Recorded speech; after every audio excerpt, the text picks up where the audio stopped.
자, 1교시 1번 문제 플리커의 정의 및 경감 대책을 설명하시오 그랬습니다. 플리커의 정의, 기술사 시험 문제 어떤 전문가라는 그룹에 들어가기 위해서는 여러분들이 용어의 정의를 제일 먼저 확실히 하셔야 됩니다.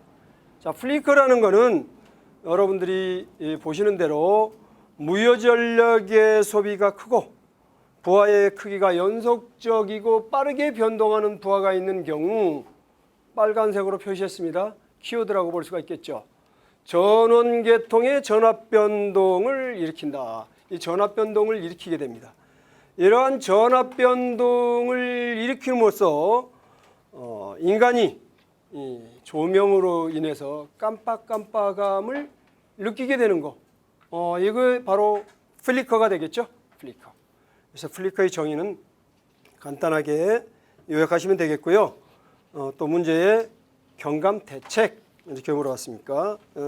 경감 대책은 전력 공급자적인 측면과 수용가적인 측면에서 크게 나누어 볼 수가 있겠는데요. 어쨌든 플리커라는 게 전압 변동이라고 했습니다. 전압 변동. 플리커의 기준은 기본적으로 델타 V10 표시하는 척도는 즉 100볼트에서 99볼트까지 인간이 10헤르츠의 가장 플리커의 반응을 민감하게 느끼기 때문에 10헤르츠의 전원을 가지고 1볼트를 왔다 갔다 했을 때 느끼는 척도가 바로 플리커를 기준하는 척도가 되겠습니다. 그래서 플리커의 경감 대책으로서는 이러한 전압 변동을 접게해 주는 방법, 즉 플리커를 발생하는 부하를 분리시킨다. 그래서 플리커를 발생하는 부하는 별도의 변압기로 전원을 공급하면 되겠죠. 그렇죠? 그 다음에 변압기의 퍼센트 임피던스를 낮추고 전압 변동률을 감소시킨다. 퍼센트 임피던스의 크기에 따라서 전압 변동률이 커지기 때문에 이 전압 변동률이 커지면 바로 플리커를 느낄 수가 있게 되겠지요. 또 변압기의 용량 증대, 전압의 승합, 전압의 차가 큼으로써 플리커에 느끼는 정도가 또 작아질 수 있기 때문에 이런 대책들이 바로 전력 공급자적인 측면에서 대책이 될 수가 있겠고요. 수용가에서는 전력을 사용하는 수용가 측면에서는 전원계통의 리액턴스 성분을 보상한다. 결국 전압 변동이라는 게 리액턴스 성분, 즉 역률이 나쁜 경우에도 많이 발생합니다. 그래서 리액턴스 성분을 보상하기 위해서 직렬 콘덴서를 사용하거나 전압 강화를 보상하기 위해서 전압 증폭 장치, 즉 부스터를 설치하거나 또 상호 보상 리액터를 설치하거나 무효전력 변동분을 흡수하기 위해서 이러한 SVC라든가 SVG 이런 장치들을 사용하면 되겠습니다. 그래서 간단하게 플리커의 정의와 경감 대책을 살펴봤습니다. 자, 수능과 퍼킨즈 효과인데요. 수능, 조명에서 가장 기본적인 용어의 정의가 아주 시험에 잘 출제가 됩니다. 그래서 플리커, 이제 수능, 또 퍼킨즈 효과. 퍼킨즈 효과의 경우는 바로 앞 시험 117회 시험에도 한번 출제가 1교시에서 출제가 됐습니다. 그래서 바로 올해 2번 출제가 되는 문제가 되겠는데요. 자, 이 수능이라는 거는 시각계, 우리가 보는 이 눈은 빛의 강도나 또는 분광 조성의 변화에 따라 감도를 변화시킵니다. 그래서 우리 눈이 얼마나 빛이 강하게 들어오냐 약하게 들어오냐 어떤 분광 조성이 바뀜에 따라서 눈이 적응을 하는 것이죠. 이걸 갖다가 수능이라고 하는데 빛의 강도에 따라서 명수능과 암수능으로 크게 나눌 수가 있습니다. 명수능은 어두운 곳에서 밝은 쪽으로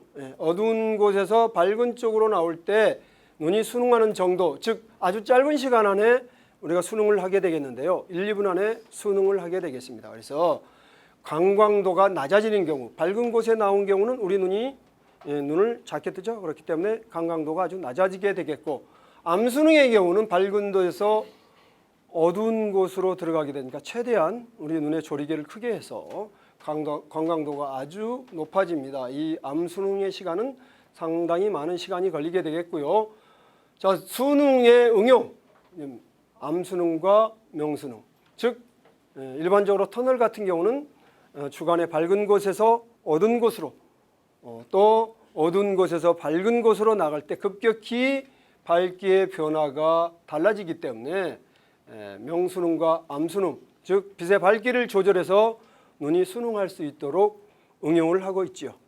자, 그래서 또한 여기에서는 언급을 하지는 않았지만 분광 조성의 변화에 따라서 감도를 변화시키는 것은 색수능이 되겠습니다. 그래서 여러분들 색수능을 여기에 언급하지 않았는데 참고로 보시고요, 조사해 보시고요. 퍼킨제 효과를 넘어서 한번 살펴보겠습니다. 자, 퍼킨제 효과라는 것은 지금 방금 설명해서 인간이 눈으로 볼 수 있는 파장대의 빛은 얼마에서 380 나노메타에서 760 나노메타대의 파장을 우리가 눈으로 느낄 수 있는 파장대의 빛입니다. 그런데 그 파장대의 빛은 555 나노메타대에서 가장 시감도가 좋아지게 되겠죠. 그래서 명수능된 상태에서는 555 나노메타대에서 최대 시감도를 갖는데 암수능, 어두운 곳에 우리 눈이 수능이 됐을 때는 510 나노메타대의 파장대에서 최대 시감도를 갖게 됩니다. 그렇기 때문에 이 명수능된 상태에서 555 나노메타대에서 최대 시감도를 갖고 암수능된 상태에서 짧은 때 파장 510 나노메타대에서 최대 시감도를 갖는 효과, 이걸 갖다가 퍼킨제 효과라고 합니다. 퍼킨제 효과. 또 달리 문제를 보면은 555 나노메타대의 파장대에서 최대 시감도를 갖는데 이 최대 시감도를 갖는 요 곡선, 여기를 기준으로 해서 각 파장대의 시감도를 비교해 놓은 곡선을 갖다가 비시감도 곡선이라고 합니다. 그래서 이 문제를 가지고 여러 가지 방면으로 출제가 가능하다고 볼 수 있겠죠. 비시감도 곡선에 대해서 설명하시오. 아니면 지금처럼 퍼킨제 효과, 아니면 최대 시감도를 나타나는 곡선에 대해서 한번 설명하시오. 이런 내용들을 다양하게 출제가 될 수 있겠다고 볼 수 있겠습니다. 그래서 이 문제는 아까도 말씀드렸지만 117회 1월달 시험 문제에도 출제가 됐었습니다. 자, 1교시 3번 문제. 두 대의 동기발전기가 기전력과 이상이 다른 경우에 병렬 운전을 했을 때 나는 현상을 각각 설명하시오. 우리 전력계통은, 우리 대한민국 전력계통은 발전소가 많이 있죠. 발전기, 동기발전기, 즉 DC 전원계통을 제외하고는 동기발전기가 전부 다 병렬 운전을 하고 있습니다. 계통이. 그래서 이런 병렬 운전을 하고 있을 때 여기에 기전력과 이상이 다른 경우, 즉 동기발전기를 병렬 운전을 할 때는 어떤 조건이 필요할까요? 앞에 앉아 계시면 질문을 좀 많이 받는데 동기발전기의 병렬 운전할 때 기전력에 여기서 보시는 바와 같이 크기와 이상이 같고 또 뭐가 같을까요? 주파수가 같아야 되고 또 주파수의 파형 또 상회전, 그럼 한 5개 정도 나오는데 여기서 뭐만 2개만 설명하라고 그랬어요. 그래서 자, 발전기에 병렬 운전하는 발전기가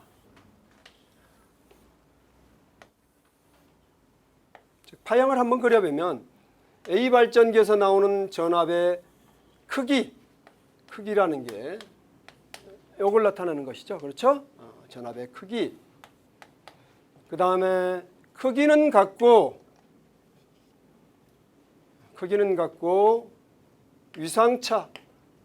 위상차가 이렇게 다르는 경우가 있고, 그렇죠? 위상은 같고 크기가 다른 경우 이렇게 표시할 수가 있겠죠. 뭐 이런 즉 전압의 크기와 위상이 다를 경우에 어떻게 나타나느냐 현상이 설명하라고 그랬습니다. 그래서 벡터도로 그리면 여러분들의 자료에서와 같이 벡터를 보면 크기, 전압 E1과 E2의 크기, 요만큼의 크기가 발생했을 경우에는 여기에 요 사이에 순환전류가 흐르는데 무효 순환전류가 흐른다. 그래서 요 단순한 크기에 따라서는 무효 순환전류에서 전기자권선의 온도가 상승하는 그런 현상이 발생하게 되겠고요.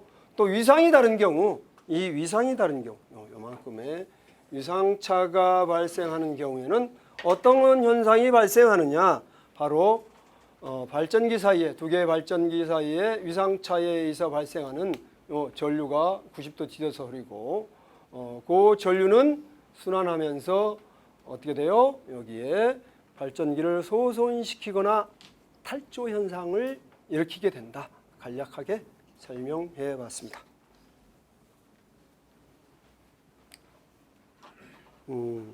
이런 것들을 여러분들이 지금 아까 질문 드렸는데 어쨌든 발전기나 변압기나 병렬 운전하는 데 필요한 조건들이 아주 잘 물어보고 있는데 그림을 상세히 그려서 설명할 수 있도록 준비하시는 게 좋을 듯합니다.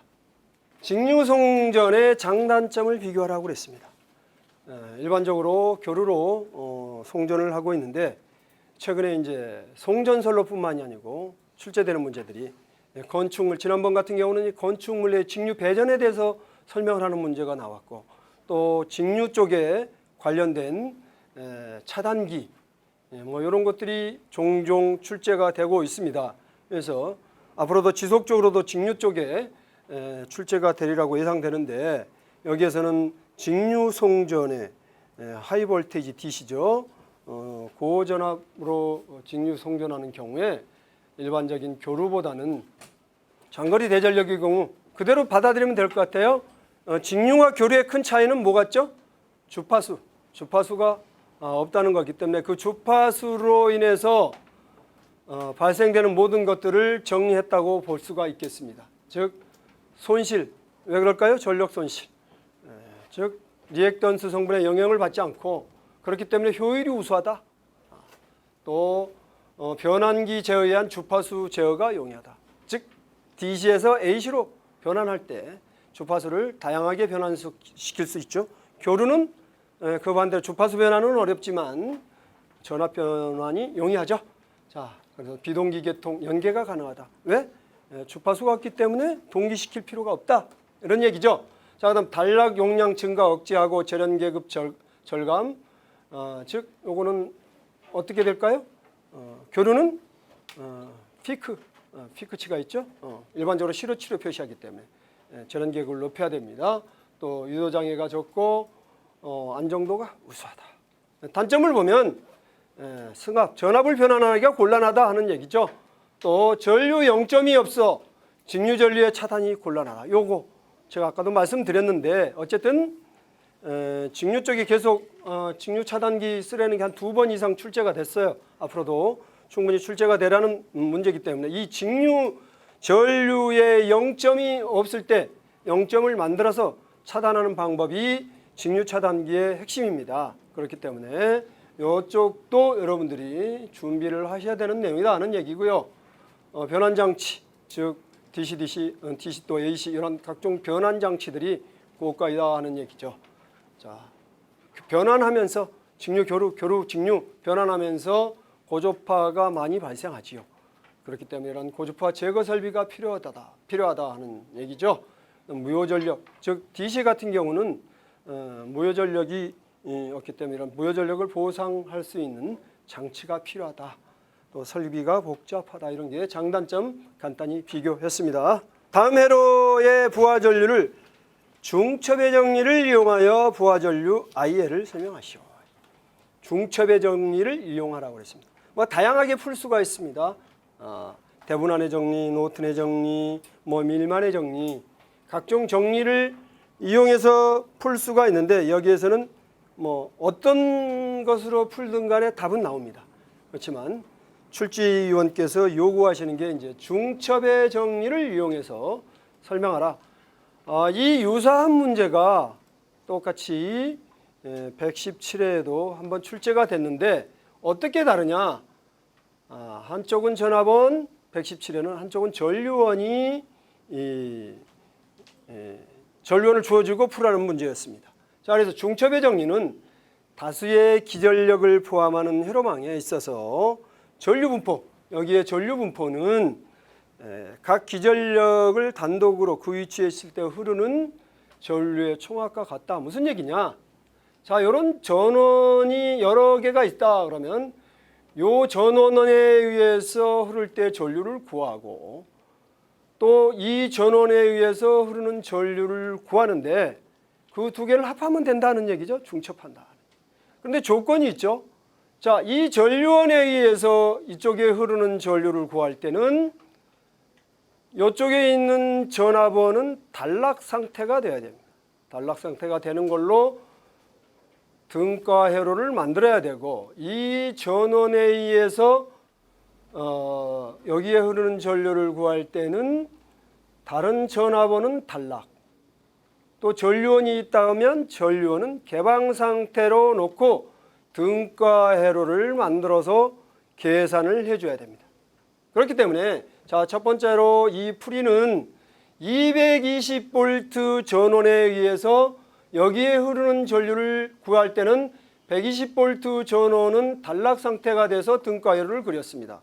그래서 이 150Ω과 155Ω이 병렬로 연결된 상태에서 105Ω이 직렬로 연결되어 있고 거기에 220V 전원을 공급하는 선로에 전류를 구하는 거니까 여기에 흐르는 전류는 여기 즉 전체 합성 저항과 전압, 그 다음에 여기에 흐르는 전류는 두 저항의 합, 그 다음에 반대편 저항. 흐르는 전류는 저항의 크기에 반비례하기 때문에 자기 쪽에 흐르는 저항을 곱해주는 그 반대편에 있는 저항값을 곱해주면 여기에 흐르는 전류를 구할 수가 있습니다. 그래서 계산해 봤더니 0.4A가 나왔고요. 그 다음에 여기에 흐르는 전압원에 의해서 흐르는 방법 마찬가지로 똑같은 방법으로 풀이를 했더니 계산기 튕겨봤더니 0.3636 이렇게 나오는 것 같은데 한 약 0.44A 0.43636 이렇게 나오죠. 이렇게 해서 0.84A. 계산 문제가 1교시 10번 문제, 계산 문제는 맞히면 10점 아니면 빵점 줄 확률이 많기 때문에 이 계산에서 틀릴까 봐서 잘 선택을 안 하시는데 이 정도 수준이면 기술사 수준이보다도 거의 한 기사 수준 정도인데 왜 틀리냐? 마음이 다급해요. 여러분들이 시험장에서는 마음이 다급하고 계산기도 평소에 안 쓰시다 보면 급한 마음에 막 잘못 누르고 틀립니다. 그래서 부담이 돼서 잘 선택을 안 하시는데 몸을 걸어봐야죠.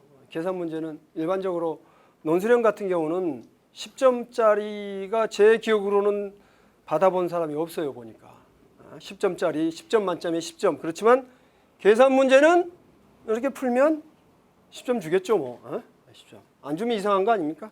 그러니까 선택을 잘 하십시오. 여러분들 문제 선택하는 것도 아주 중요합니다. 그러니까 13문제에서 10문제를 선택하시는데 특별하게 어렵지 않는 문제를 선택하실 때는 조심하셔야 됩니다. 계산에 틀리지 않도록. 다 방법 다 알고 계시지만